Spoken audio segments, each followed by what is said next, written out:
I think what we saw from Donald Trump last night in his speech from the White House, 18 minutes, that seemed a little bit angry and, from my point of view, a little bit unfocused, was the Donald Trump version of a hostage video. What do I mean by that? I mean that he seemed like a guy who was giving a speech that he did not want to give.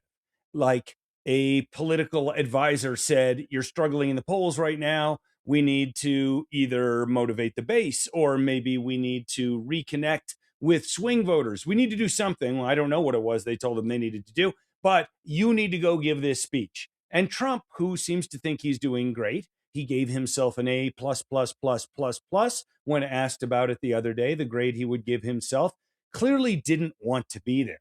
It was a little bit incongruous seeing the president in front of these Christmas ornaments and this giant wreath glowering and yelling.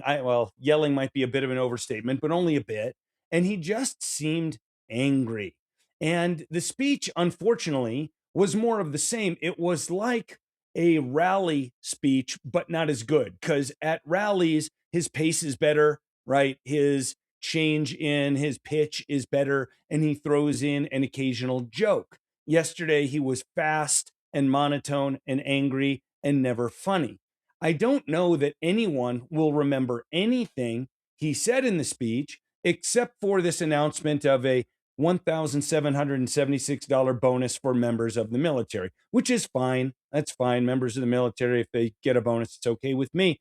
But that speech, I don't know what it was attempting to accomplish, right? So it's hard to judge something if you don't know just what its purpose was. A friend of mine said maybe it wasn't supposed to be this or that. Actually, what he said was maybe it wasn't good or bad. Maybe it just was. And I said, no, I don't think of it that way. A speech like that only happens with a purpose. Now, was the purpose to rally the base? If so, he probably did that a little bit. I don't think he needed much of that. But even that wasn't as good a speech as a Trump rally usually is. And I have been to a Trump rally. So that speech was just not very good for that purpose, not as good, let's say, as Trump often is. And if the purpose of the speech was to reconnect with swing voters and kind of ordinary Americans who are worried about their costs of living, well, he definitely didn't do that. You know, when you talk about, okay, the price of eggs is coming down, and it has, not because of the government, but it has, talks about the price of turkey coming down. Yeah, a little bit. But then when he says the price of everything is coming down, that's a huge mistake.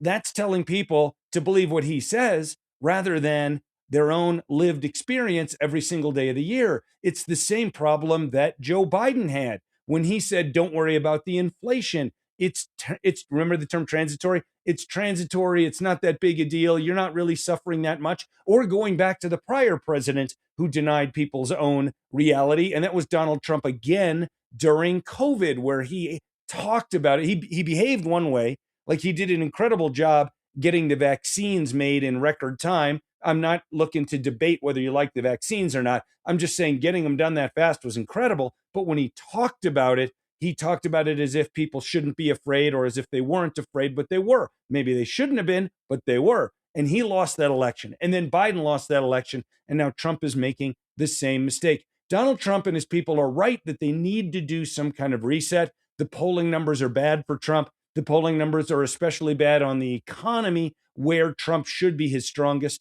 and where a Republican should be strongest. It's not a good place for Republicans to be heading into next year, but the Democrats are a mess also. So it's hard to predict a Republican wipeout. It's easy to predict Republicans losing the House because historically that would happen anyway, and because Donald Trump's numbers aren't very good. In any case, to whatever extent yesterday's speech was designed to try to reverse that trend, I just don't think it succeeded.